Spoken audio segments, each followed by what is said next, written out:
Welcome back from the break. This is Family Hour. Today we are looking at raising curious learners. And before the break, Mrs. Chintu had brought in something very, very important.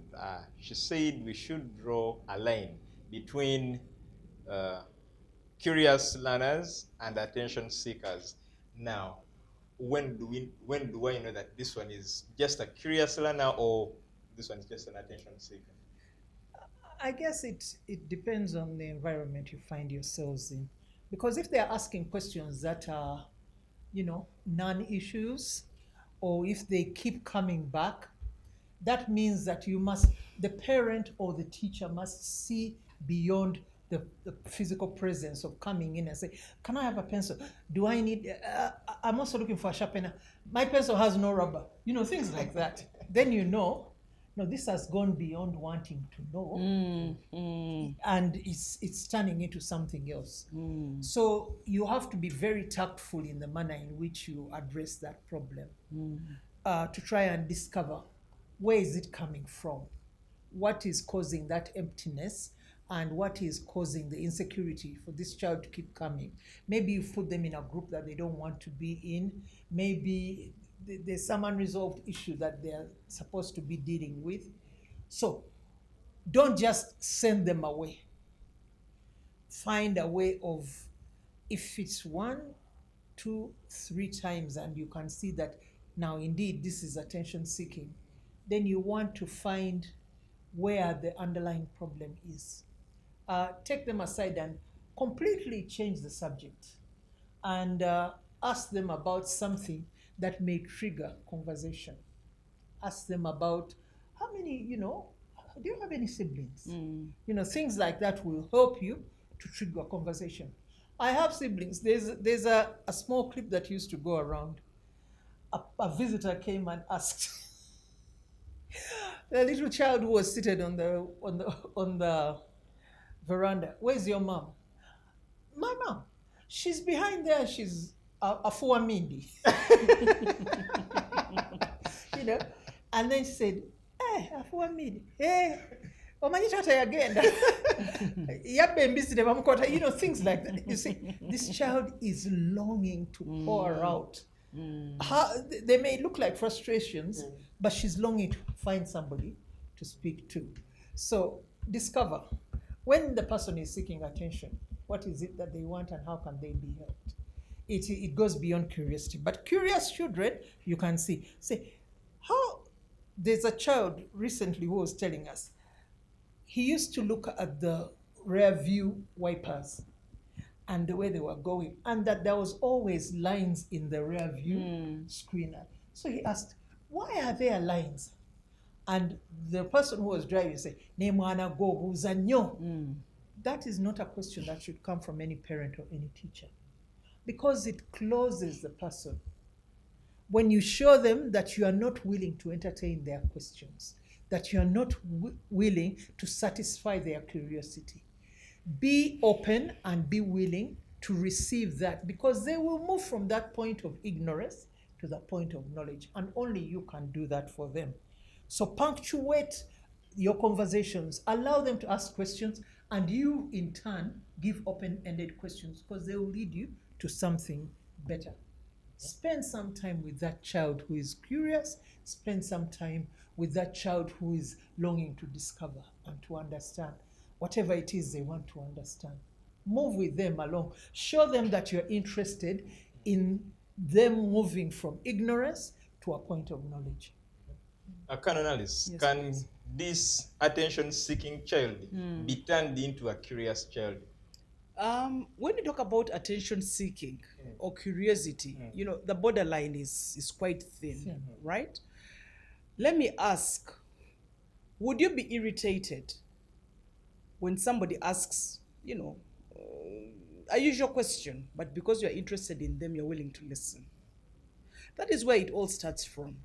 I'll just pick it up from the example of this child who is saying, but why do we have lines when the wiper, for the back mirror, windscreen. back windscreen? If that parent was interested in that child, interested enough, not just being their father, That would be a learning. that would be a learning curve. That will be a conversation. That was something that will spark the conversation. They would Bring in speak- science. Bring in science, talk about technology.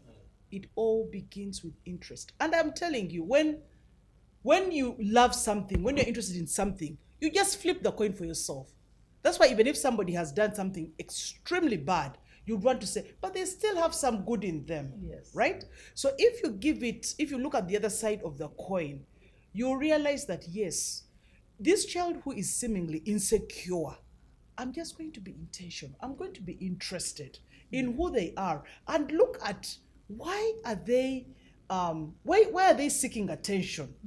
And I'm telling you, these attention seekers are not only among children, but everybody. Even adults. When people want to, have that sense of recognition, have some little bit sense of relevance, they'll do so many things to seek this attention. So I was watching a clip where this girl decided to fall sick because when she came into hospital, she looked at this doctor and said, you know what, the best thing is to fall sick. So when she gets there, they run the test, but the sister knew. I told her, let's leave this hospital. You're going to embarrass yourself. Until the doctor came and said, I don't want to be abused. I don't want my profession to be abused because I am engaged, right? So it was blunt. Of course, the girl left very, very disappointed. But for also her to have, yes, this gentleman appreciated. Probably this girl had a crush on her. On him. On him. But he was able to let her know, wait a minute, don't go too far because there is nothing that you're going to get carried away. Don't get carried away, right? Probably even as a patient, he was interested enough to manage her insecurity, in her seeking attention and saying, wait a minute, just continue with your life. Don't waste your time around this place because you easily have turned into a nuisance, isn't it? And probably embarrassed herself, maybe, other things could have happened. So before we think that something is nonsensical, it is to get back and say, if alone I was interested in this person, my response would be different. And I know that people are frightened of being bombarded with too many questions, especially for curious children can be very intelligent, by the way. And so I would want to employ this tactic that I use. Who, what, why, where, when. When the child comes up with who, I answer with a what. I may give, before I give the answer, I will create a what question, a where question, a how, so that the conversation can be stretched and we make discoveries together. Like I said, we all don't know everything. But even as this child is challenging you to answer simple, curious questions, you yourself are building your own knowledge base. So use the who, the what, the where, the why. Why do you think this has happened?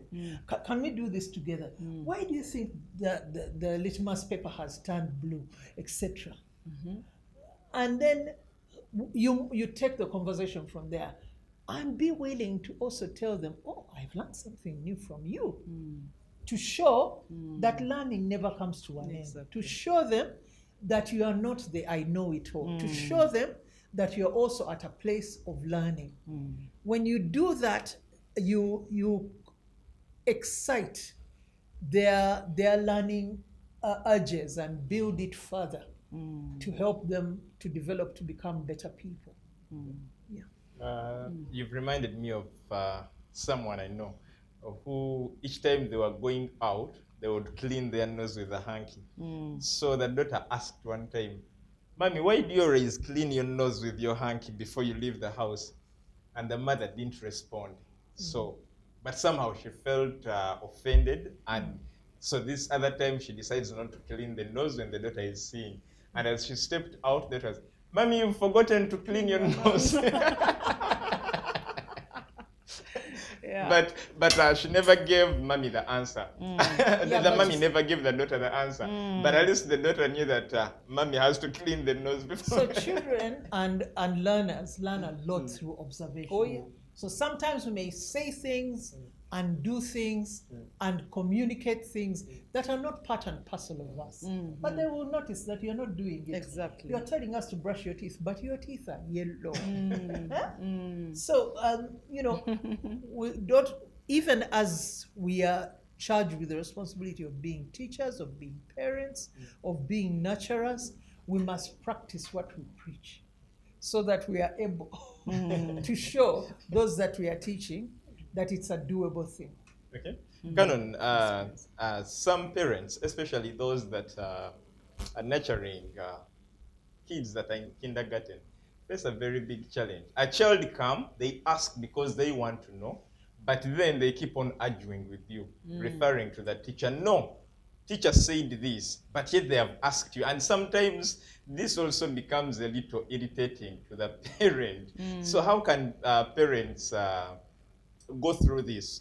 At a point where this child is asking you something, you're trying to help them, but they are still referring to the teacher. No, teacher says this, teacher says this, teacher said this. This actually reminds me of the way we learned. I think we used to say A, E, O, right? Now, by the time our children came into the world, it was different. Yes. I can't recall, but you'd have to say sounds, I think, with a letter, Phonics. something like this. The phonetics, right? Yeah, phonetics. Yes. So it was different. And they are right when they tell you that, you know what? Teachers said.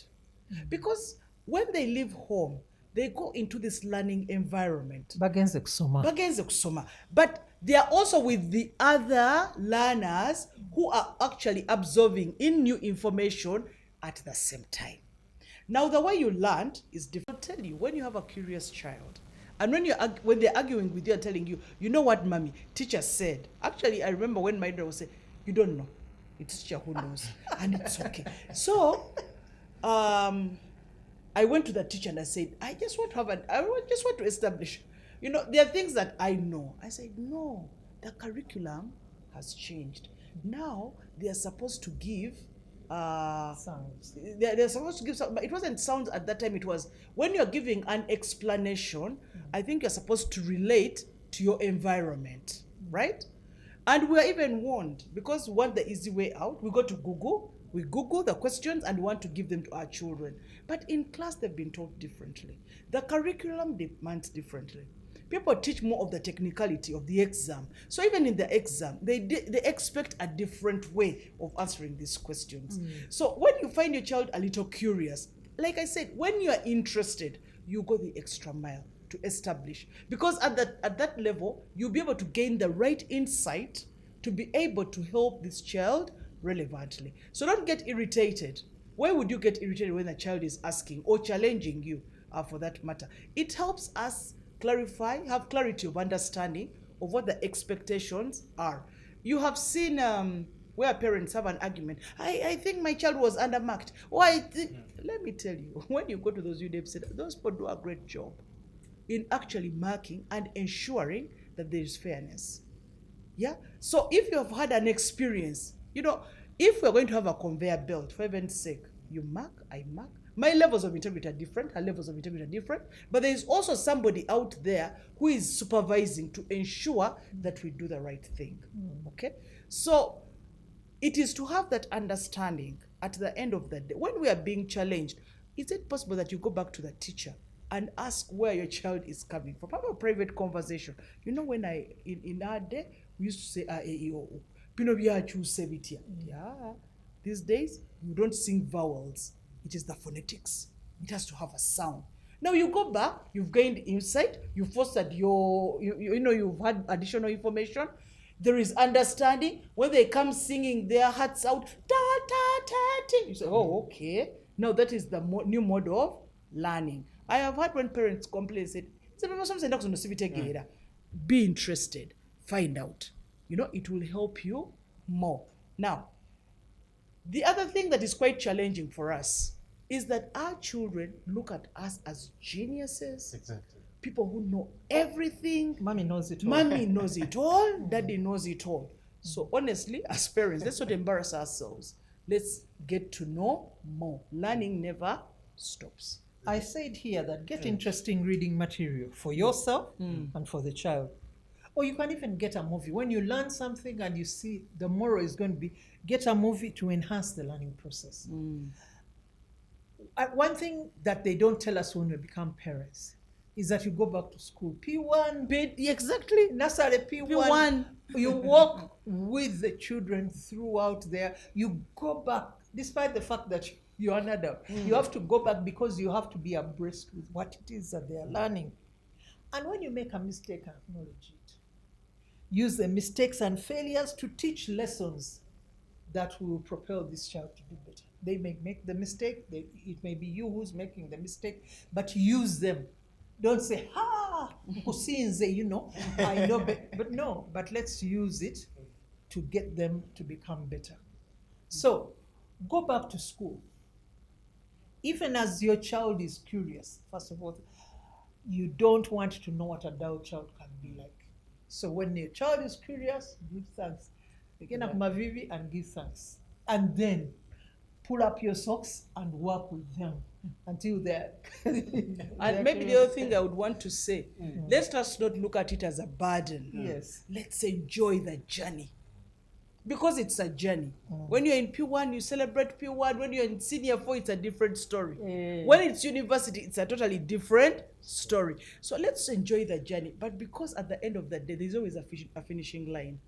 When it will be over. I remember when my girls were in O-level, I picked up all their literature books and reread them. Okay, I'd read one or two, but I had to read them so that I understand them, so that when the discussion starts, I'm able to be abreast with what they're, I'm able to help them. But even when they're saying a joke that relates school of scandal, you want them to say that joke and you laugh with them. Yes. So it is part, curiosity encourages the conversations in the home. You can never run out of the things that you can be able to share. But there's also one other thing. When you inculcate a culture of curiosity and allowing yourself to open up the space to be asked questions, even as adults, these children will show up at your door so that you can have very relevant conversations that inform their lives, which is very critical. I told you that my father was a teacher by profession. Although he did not spend a long time in the classroom, he was working in the Ministry of Education. But at every end of year, he'd park us in the car and take us for a road trip across the country, whichever side he chose. But for us, we looked forward to that. And yet for him, he was busy teaching us, checking us out, understanding us, understanding our personality, seeing how we hold up when we get irritated, etc. But we learned after the first trip that this trip is not just for a joke, because he would ask us just before we leave that please be observant. If you see anything special, note it down. He'd give us notebooks and pens, And then when we come back, he says, I'd like an essay, depending on your age, I'd like a 2,000 word essay on what you encountered in that week. And each of us had to write. So it wasn't a joke. So we were not just enjoying everything. So encourage them to document what they learn, even as when they are curious, when they are trying to experiment. Encourage them to document their new discoveries and their experiences, because they will help to build on their knowledge base. We used to be told to write essays, and we hated that part of the journey because we would write it at the end. And then we'd be asked to write a highlight, for example. And of course, that would be easy for us. So when this child comes excitedly with his curiosity, why do you ask that question? Find out what has sparked it off and build on it. Create the interest, maintain the interest, so that tomorrow they'll be willing to come and ask you again. Wow, Canon. Yes, please. And lastly, because I know we are now building on how to support these children. How else can a parent support, or teachers support these learners? The other way is to support. When somebody listens to you, they build trust. You build, not they, but you build trust.